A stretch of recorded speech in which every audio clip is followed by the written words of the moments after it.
अल्लाह ही अल्लाह किया करो, दुख न किसी को दिया करो, जो दुनिया का मालिक है नाम उसी का लिया करो।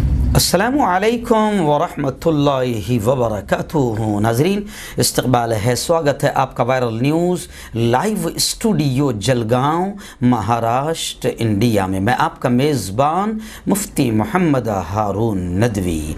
आइए प्यारे मुल्क भारत की बहुत ही ख़ास बड़ी 10 अहम ख़बरों पर नज़र डालते हैं। लेकिन सबसे पहले मैं अपील करूँगा कि जो साथी नए हैं और अभी तक इस बेबाक सच्चे चैनल से जुड़े नहीं हैं, अगर आप चाहते हो कि आपको मुल्क भारत की और पूरी दुनिया की सही और सच्ची खबरें देखने और सुनने को मिले, तो फिर आप इस चैनल को सब्सक्राइब कर लीजिए, बेल आइकॉन घंटी के बटन को भी दबा दीजिए ताकि जुड़ जाइए, ताकि हमारी हर खबर हर वीडियो आपको आपके मोबाइल पर मिल जाया करे। और हाँ नाज़रीन, हम हर रोज़ एक अपील करते हैं कि प्लीज़, ये एक प्राइवेट चैनल है और चैनल चलाने के लिए पूरी एक टीम काम करती है, बड़ा रुपया पैसा खर्च होता है।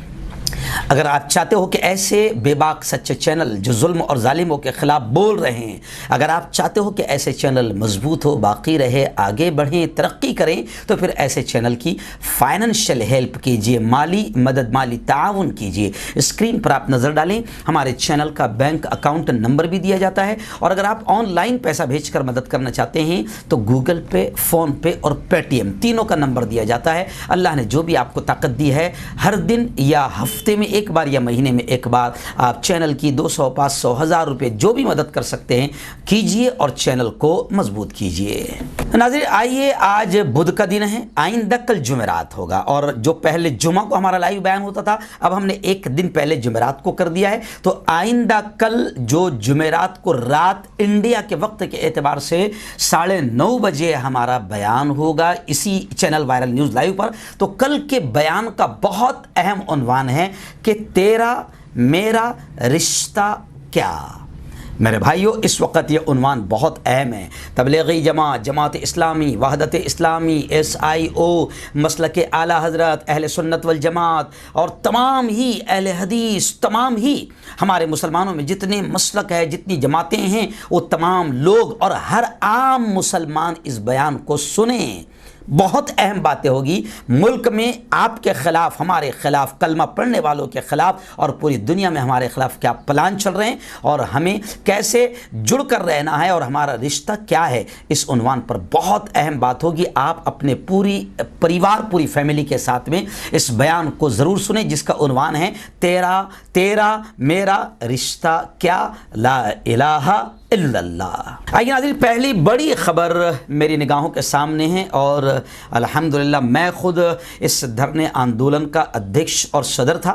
अल्हम्दुलिल्लाह मौलाना कलीम सिद्दीकी साहब की गिरफ़्तारी गैर कानूनी तरीके से जो हुई है, उसके ख़िलाफ़ अल्हम्दुलिल्लाह हमारे शहर में और ऐसे ही आसाम में जो 800 लोगों के घर तोड़ दिए गए और 79 लोगों पर पुलिस ने बिल्कुल आतंक मचाया और एक फोटोग्राफर ने लाश पर कूदकर जो इंसानियत को शर्मसार किया, उस संगी फोटोग्राफर के खिलाफ और उन पुलिस वालों के खिलाफ, आसाम सरकार के खिलाफ और मौलाना कलीम सिद्दीकी की गैर कानूनी गिरफ्तारी के खिलाफ हमारे अपने शहर जलगांव में अल्हम्दुलिल्लाह तमाम जितनी सियासी पार्टियां हैं, जितनी तंजीमें हैं, जितनी जमातें हैं, जितने फ़िरक़े हैं, जितने मसलक है, अल्हम्दुलिल्लाह सब ने एक होकर हमने एक फोरम बनाया, फंडामेंटल राइट्स फोरम, मौलिक अधिकार मंच, उसके बैनर तले, उसका अध्यक्ष मुझे ही बनाया गया है, उसके बैनर तले अल्हम्दुलिल्लाह जलगांव की जागरूक बेदार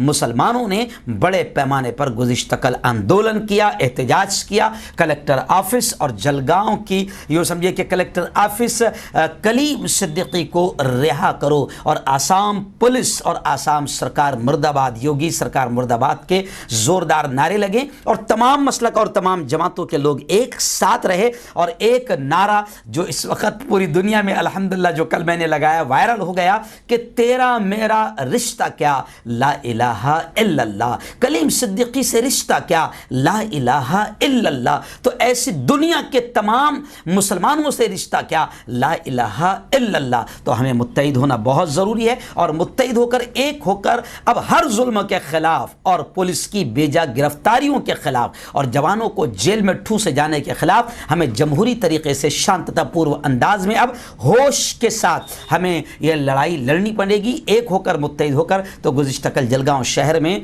बहुत ही ज़बरदस्त आंदोलन हुआ। इस आंदोलन ने पूरे मुल्क में यूँ समझिए कि धूम मचा दी और कई लोगों को हौसला और हिम्मत अता की। मौलाना सिद्दीकी तेरा रिश्ता क्या, तेरा मेरा रिश्ता क्या।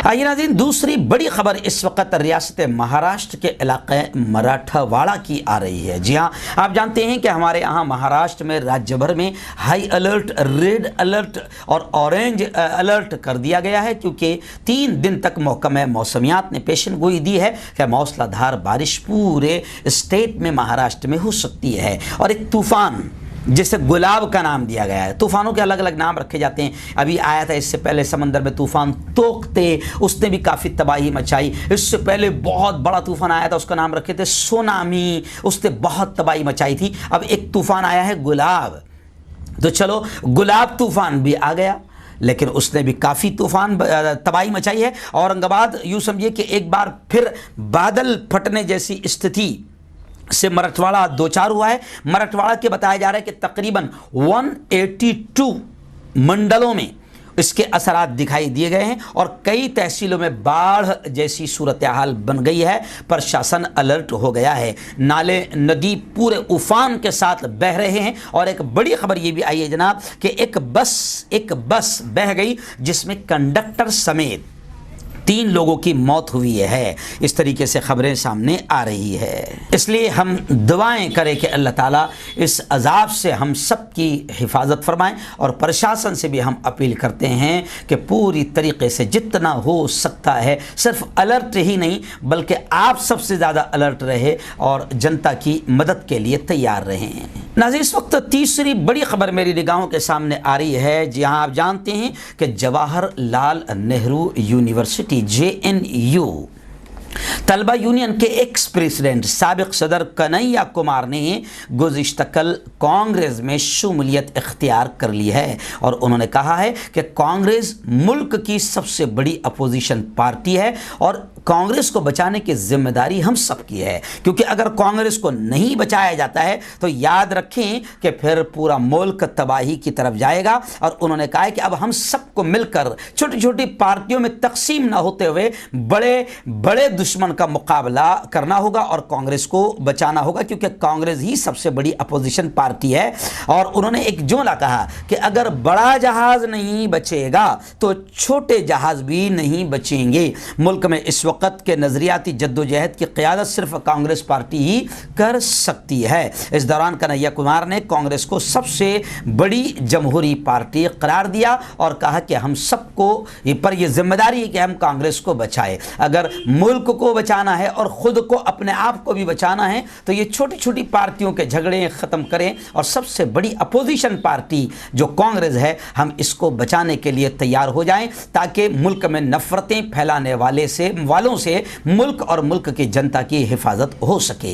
आइए नाज़रीन, चौथी बड़ी खबर इस वक्त मेरी निगाहों के सामने आसाम के ताल्लुक से आ रही है। जी आप जानते हैं कि आसाम में किस तरीके से निहत्ते और मजबूर लाचार लोगों के घरों को तोड़ा गया और पुलिस ने आतंक मचाया और एक संघी पत्रकार ने आतंक मचाया और हैवानियत और दरिंदगी की सारी हदें पार करते हुए एक मरे हुए इंसान पर वो फोटोग्राफर पत्रकार कूदता नजर आया। यकीनन वो संघी पत्रकार ही होगा।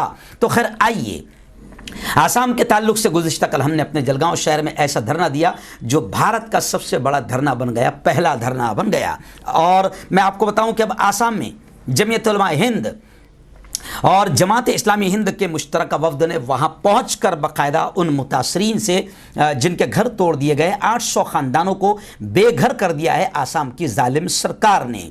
तो उन लोगों से बाकायदा मौलाना महमूद मदनी साहब और जमात इस्लामी के तमाम ज़िम्मेदारान ने बाकायदा वहाँ उन मुतासरीन से मुलाकात की। ख़ासतौर से इंसानियत सोज़ वाक़या जो हुआ है, मोइनुल हक़ जो 37 साल का था, गोली मारने के बाद जिसके मुर्दा जिस्म पर पुलिस ने लाठियाँ बरसाई थी, पुलिस ने मुर्दा इंसान पर लाठियाँ बरसाई थी और एक दरिंदा आतंकवादी उसकी लाश पर कूद रहा था। उसके घर वालों से मिले, उसके वालिदैन, बच्चे और बेवा से भी मुलाकात की। मुलाकात के वक्त उनकी आंखों से आंसू छलक उठे। इस मौके पर जमीयत उलमा आसाम के सदर हज़रत मौलाना बदरुद्दीन अजमल कासमी साहब और अजमल फाउंडेशन और जमीयत उलमा आसाम इनके मशवरे से बाकायदा उन मुतासरीन की मदद की गई और मुईनुल हक़ के घर वालों को 2 लाख रुपए पेश किए गए। अल्हम्दुलिल्लाह, जमीयत उलमा को सलाम।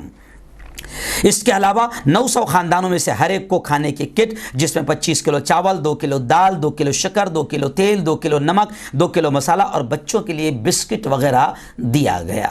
आइए नाज़रीन, बड़ी चौंकाने वाली खबर इस वक्त सामने आ रही है। जी हाँ, आप जानते हैं कि मुल्क में कोरोना आया और कोरोना की वजह से फिर लॉकडाउन हुआ। अभी बड़ी चौंकाने वाली खबर आ रही है। एक तो पहली खबर ये आ रही कोरोना के ताल्लुक से और लॉकडाउन के ताल्लुक से ही कि WHO ने यह कहा कि कोरोना वायरस का इन्फेक्शन लंबे अरसे तक जारी रह सकता है। वहीं पर बड़ी खबर यह आ रही है कि लॉकडाउन जब लगा तो आप जानते हैं कि बेरोजगारी बढ़ गई, लोग भूखे और प्यासे मरने लगे, किसान आत्महत्या करने पर मजबूर हो गए। तो अब यह खबरें आ रही है कि लॉकडाउन में आत्महत्या और खुदकुशी के मामलात में 31% 31% इजाफा हुआ है।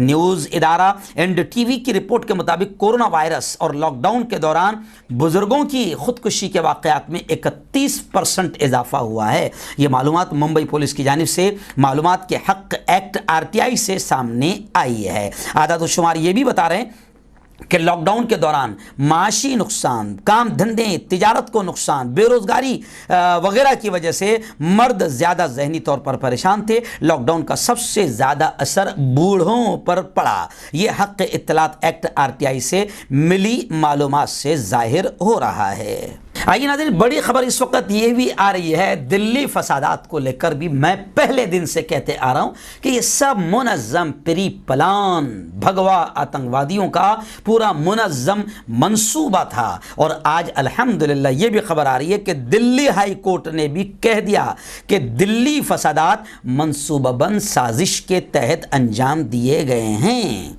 दिल्ली हाई कोर्ट ने फरवरी 2020 में मुल्क की राजधानी दिल्ली में होने वाले फसादात के ताल्लुक से कहा कि ये फसादात प्री प्लान मुनज़्ज़म मंसूबाबंद साजिश के तहत हुए हैं। अदालत ने कहा कि फसादात किसी वाक़े के रिएक्शन में बर्पा नहीं हुए थे, बल्कि इसके लिए बाकायदा तैयारी की गई थी।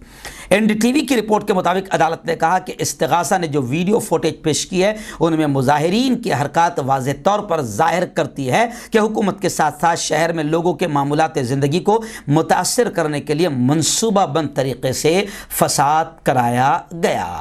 नाज़रीन, इस वक्त एक बड़ी खबर मेरी निगाहों के सामने आ रही है जो आपको जानना बहुत ज़रूरी है। जी हाँ, आने वाले 30 अक्टूबर को, यानी अब अगले महीने की आखिरी तारीख यानी 30 अक्टूबर को गोया कि पूरे मुल्क में 3 लोकसभा क्षेत्रों में, लोकसभा हलकों में और 30 असम्बली नशिस्तों पर ज़िमनी इलेक्शन, ज़िमनी इंतखाबात होंगे। 2 नवंबर को वोटों की गिनती होगी। जी, 30 अक्टूबर को मुल्क के 3 लोकसभा और 30 ज़िमनी इलेक्शन होंगे 30 जगह 30 सीटों पर। इन हलकों में जो वोट होगी उसकी गिनती 2 नवंबर को होगी। तो मगरिबी बंगाल में असम्बली इलेक्शन के बाद ये सबसे बड़ी इंतखाबी मशक होगी। इससे पहले 30 सितंबर को कलकत्ता की भवानीपुर सीट पर असम्बली इलेक्शन हो रहे हैं, यानी आइंदा कल ही। ये इलेक्शन बंगाल की वज़ीर आला ममता बनर्जी के लिए भी अहम है। और वहीं पर यह खबर मैं इसलिए भी दिखा रहा हूँ कि अब पूरे मुल्क में इलेक्शन हैं, तो इलेक्शन के लिए क्या क्या बदमाशियां हो रही है और करनी पड़ती है वो आपको सबको मालूम है। इसलिए पूरे मुल्क के हिंदू मुस्लिम, अच्छे हिंदू भाई, अच्छे मुस्लिम भाई, मुल्क के सच्चे वफादार बिल्कुल सावधान रहें। दंगे फसाद, मंदिर मस्जिद, मॉब लिंचिंग, बदमाशी, हरामीपन बहुत बड़े आला पैमाने पर होगा। इसलिए मैं आप तमाम भारतीयों से कह रहा हूं कि सावधान रहे, इलेक्शन हैं। नजर एक बड़ी खबर इस वक्त अडानी को लेकर आ रही है। जी हाँ, बहुत बड़े आदमी हैं, हमारे मुल्क के रखवाले हैं, बड़ा फाइनेंस करते हैं, बड़े लाडले हैं, हर दिल अजीज़ है, बड़े लख्ते जिगर है, नूर नज़र है। तो उनको लेकर एक बड़ी खबर आ रही है कि अहमदाबाद में जो सिटी गैस डिस्ट्रीब्यूशन ऑपरेशन से मुताल्लिक जो दरख्वास्त दायर की गई थी वो सुप्रीम कोर्ट की तरफ से खारिज कर दी गई। तो माना यह जा रहा है कि अडानी ग्रुप को इसका बड़ा झटका लगा है।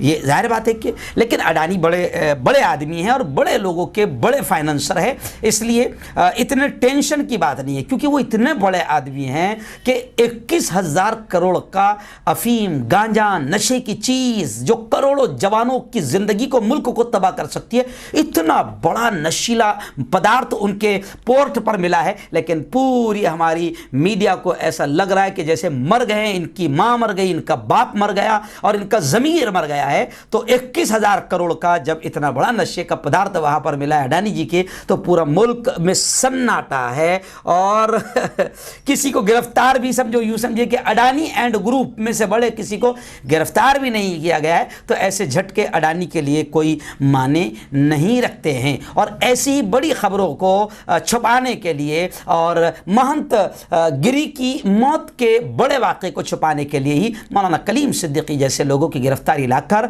असल मुद्दों से ध्यान हटाने की कोशिशें की जा रही है।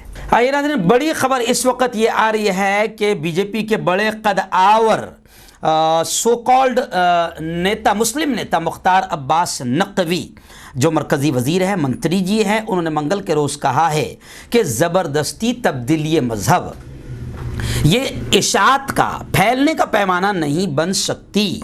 मुमताज़ लोगों से बातचीत करते हुए उन्होंने ये बात कही। मुख्तार अब्बास नकवी ने एक प्रोग्राम में बाकायदा ये बात कही है कि ज़बरदस्ती तब्दीली मज़हब के फैलने का पैमाना नहीं बन सकती।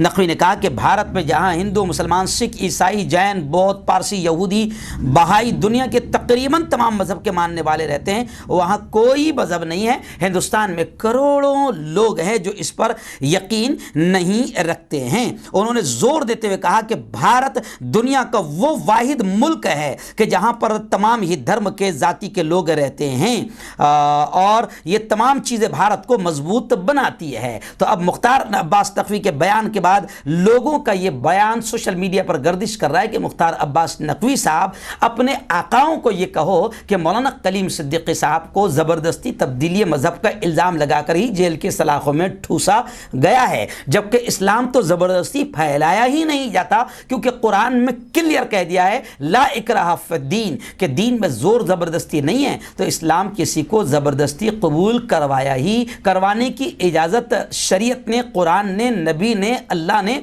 रसूल ने दी ही नहीं है। लेकिन ज़बरदस्ती तब्दीली मज़हब के उन्वान से ही कलीम सिद्दीकी साहब को ठूसा गया है जेल के सलाखों में। तो मुख्तार अब्बास नकवी साहब, आप अपने आकाओं से ये कहो कि ये जो हुआ है ये गलत हुआ है। आइए नाज़रीन, आखिरी बड़ी खबर इस वक्त मेरी निगाहों के सामने आ रही है। अंधभक्त और गोबर भक्तों के लिए बड़ी खुशी सामने आ रही है कि अब्बा जी ने और पेट्रोल की, डीजल की कीमत में फिर इजाफा कर दिया है।